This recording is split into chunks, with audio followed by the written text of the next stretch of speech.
Squad in color. It lasted just 6 episodes, but it predicted the entire future of comedy. A show so dense with jokes its own network thought it was too clever by half.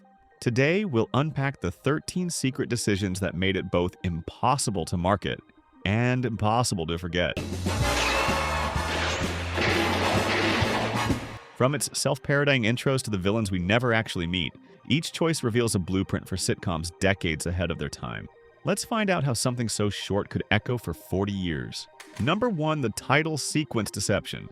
Dead men don't laugh. Most shows use their opening titles as a brand, something you hum along with before settling in. Police Squad treated it as the first punchline. That booming announcer voice, the legitimate in-color tag, the pounding music. It all played like a straight-laced cop show caught in a cell phone. The authority of that voice collided with visuals that looked increasingly unhinged. Car chases that didn't match the dialogue, police lights flaring too long, and the kind of misplaced gravitas you'd expect from old Quinn Martin dramas. Every second mocked television's habit of telling you what to feel before the show even starts. That wasn't random. It was the statement. From the first frame, the series promised to dismantle television's rituals piece by piece. And even before the first scene began, the credits hinted at how far that dismantling would go. Number 2, the shortest career in Hollywood. Tonight's special guest star, George Stanford Brown. Police Squad turned the idea of a special guest star into a running death sentence. Every episode opened with a famous name receiving top billing, only for that actor to be eliminated before the story began. Tonight's special guest star, Florence Henderson. Stars like Florence Henderson, William Shatner, Lorne Greene, Robert Goulet, and others met instant ends, stabbed, shot, crushed, or poisoned within seconds. The higher the prestige, the quicker the exit. This gag flipped television's obsession with celebrity marketing. Weekly shows used guest stars as bait for ratings. Police Squad stripped that tactic bare, making the destruction of fame itself the joke. The message was clear: the real star was the format, not the face. By killing off its guests, the show exposed that television's glamour was disposable, and the real story waiting to die next wasn't fame at all, but the genre itself. Quick pause before we dive into the next hidden meaning. If you're enjoying this breakdown, make sure to hit that subscribe button right now. We've got even deeper Police Squad ties theories. Trust me, you don't want to miss what's next. Number 3, the show's true target, M Squad. Police Squad didn't take aim at every cop show, it chose a very specific target. The template was M Squad, Lee Marvin's ultra-serious 1950s procedural, built from stiff narration, gray streets, and moral weight heavier than its scripts could handle. Zucker-Abrahams and Zucker lifted its camera angles, its pacing, even its announcer cadences. The imitation was so exact that early viewers might have mistaken the pilot for a lost M Squad reel before the jokes detonated. That precision created the tension. The tone felt familiar, yet completely wrong. Drebin's deadpan voiceover copied Dragnet's moral sermon, but exposed how forced that authority always sounded. Look out, he's got a knife! Look out, he's got a club! Look out, he's got herpes! He's got cold sores! Under the laughter sat something sharper. Police Squad wasn't mocking cops. It was dismantling how television taught audiences what serious looked like. The genre's grammar turned to noise the instant it had to make us laugh. Number 4, the lie of the freeze frame ending. Every episode of Police Squad ended with a perfect lie, the fake freeze frame. Say when, Frank. When? The cast struck stiff poses, staring off mid-laugh or mid-scream, while the world stubbornly kept moving. You'd see a cup overflow, a criminal crawl away, or smoke drift across their still faces. Old cop shows wrapped up with justice and closure. Police Squad froze on nonsense. Moral clarity replaced by physical paralysis. The heroes weren't celebrating victory. They were props trapped in an idea of finality. It exposed the trick television plays every week, pretending stories end cleanly when they never do. The continued motion behind the motionlessness was the real punchline. Each drip of coffee, each small betrayal of stillness, whispered that endings on TV are just choreography. Even silence, even a frozen grin, could be turned into satire. Number 5, Frank Drebin, the expert of chaos. My name is Sergeant Frank Drebin, Detective Lieutenant Police Squad, a special detail of the police department. Frank Drebin walks through Police Squad as the show's supposed anchor of sanity, a detective holding the frame together while everything around him unravels. Yet his authority collapses the moment he opens his mouth. His rank changes mid-scene, sergeant, lieutenant, sometimes both in the same breath, like a badge that can't decide who it belongs to. Leslie Nielsen played Drebin with unwavering seriousness, a man chasing order while generating more disorder than anyone else on screen. Now down with your hands up! You'll never take me alive! That straight-faced delivery kept the chaos legible, not random. The rank joke became structural commentary, a jab at how television presents chain of command as sacred when it's mostly performance. By the end, Drebin doesn't contain absurdity. He's its most faithful employee. The more he insists on control, the clearer it becomes that Police Squad's world runs on competent incompetence.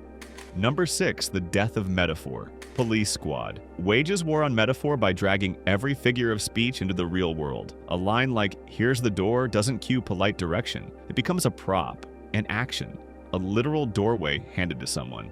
When a detective says, "Nice to meet you," face to face, the camera confirms both faces like evidence. This collapse of metaphor turns lazy TV shorthand into performance art. Ordinary idioms, drained of subtlety, morph into punchlines because the characters never notice how wrong they sound. The writers insisted every line should pay off visually, building a rhythm where language and sight undercut each other. It's not just wordplay, it's structural vandalism. You're not the man I married. How can you say that? Because here's the man I married. The show exposes that television lingo hides weak writing behind familiar phrases. By refusing abstraction, Police Squad turns language itself into the scene of the crime. Number 7, the background gag blitz. Every inch of Police Squad's frame hides a joke. The show fills its world so tightly that the backdrop becomes part of the punchline. A city called Little Italy somehow shows the Leaning Tower of Pisa through a window, a wink at how old crime shows faked realism with lazy props. Elsewhere, signs and shop fronts twist words into absurd diagrams, inviting you to pause the frame just to catch it all. That density forced viewers to actually watch. ABC's complaint that you had to watch it to appreciate it accidentally defined its genius. The show rewarded attention in an era built for background noise. That visual overflow became the model for later layered comedies. Police Squad didn't just use chaos, it spoke in it, turning clutter and contradiction into a modern visual language of its own. 8. Cigarette? Yes, it is. Cigarette? Yes, it is. That tiny exchange might be the purest form of Police Squad's humor. Utter nonsense delivered with the calm of a courtroom transcript. The brilliance isn't in the words, it's in the blank stares that follow. No one acts like the reply's bizarre, which forces you, the viewer, to fill in the missing laughter yourself. This pattern locks the show's rhythm into a strange new logic. Conversations follow grammar, not meaning, and the world treats verbal chaos like law. Repetition trains your ear to expect more of these perfectly wrong replies, a rhythm of miscommunication that feels deliberate. That's the secret. Every what moment doubles as commentary on the cliches television takes for granted. The line sounds throwaway, but it's the backbone of a world where the joke isn't said, it's spoken. Cigarette? Yes, it is. Well, cigarette? Yes, I know. Well, Number 9, the accidental genius of Leslie Nielsen. Leslie Nielsen trained as a dramatic actor, delivering solemn lines in classics like Forbidden Planet, long before anyone laughed at him. That background became his hidden weapon. When the creators of Police Squad handed him Frank Drebin, they didn't want a clown. They wanted a man who believed every absurd word he spoke. How about this? Mary's purse! there are millions of purses like that. How about this? Mary's toaster! Nielsen's gravitas turned chaos into order. The more serious he acted, the funnier the world became. His calm stare made the ridiculous seem bureaucratic, holding the show's lunacy in perfect balance. Later, the Naked Gun film stretched that same persona into grander slapstick, but kept his deadpan heart. His genius lay in not realizing he was funny. Police Squad discovered that the best joke in any room is the one told by someone who thinks it's perfectly sensible. Number 10, Lost in Translation. Police Squad. Funniest moments can slip past modern viewers because they spoke the language of 1970s television. Sorry, buddy. No sex before a fight. Its opening credits copied the solemn rhythm of Quinn Martin crime shows, down to the in-color tag that by 1982 was completely outdated. That small phrase was satire, mocking an era when networks still bragged about basic technology. A lot of its cultural humor also hid in forgotten jargon, fake ad placements, and announcer voices pulled straight from vintage broadcast style. Those details landed instantly with older audiences, but need translation now. Watching it today feels like flipping through a time capsule of self-aware television, years before ironic parody became mainstream. Back then, those references alienated casual viewers. Now, they're what define its retro appeal. The misunderstanding that once hurt, it has become the reason it's still watched. Number 11. Too smart for television. ABC's reason for canceling Police Squad became a legend in itself. The network claimed the viewer had to watch it in order to appreciate it, which accidentally revealed the real gap between creators and executives. Television then rewarded half attention. Police Squad punished it. Every frame hit a setup, every pause hit a punchline. It wasn't background noise, it was a puzzle that needed your eyes open.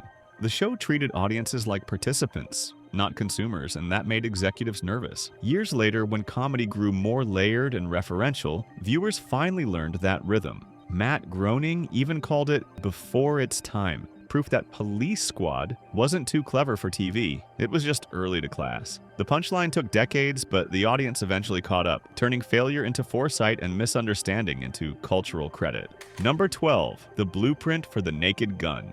Police Squad didn't really end, it just switched formats. After ABC pulled the plug, its creators took the same idea to Paramount, convinced that a movie could handle their dense style better than a weekly show. That pitch became The Naked Gun from the Files of Police Squad, released 6 years later. The shift to film opened the door to larger slapstick, romance, and spectacle. Yet, if you line up the TV series and the movie, many gags and character beats are nearly identical. What once baffled primetime audiences suddenly clicked in theaters. The big screen validated the joke rhythm Police Squad had invented. It turned niche parody into global comedy. In hindsight, the show was never canceled. It was prototyped. Its comic DNA still runs through new parodies that copy its speed, structure, and straight-faced absurdity. Number 13. The show's enduring legacy.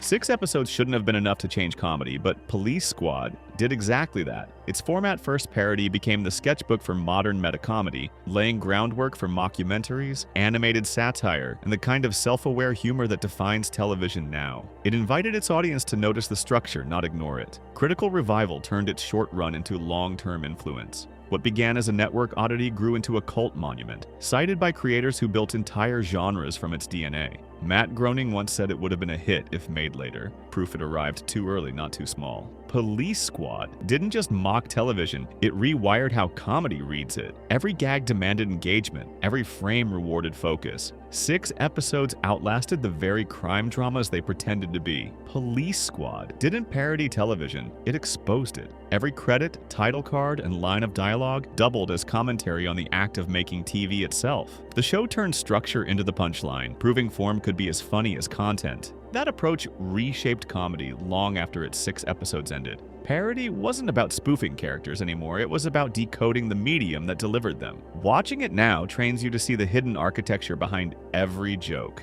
If this breakdown made you look closer at the screen, hit that subscribe button for more deep dives into forgotten innovations.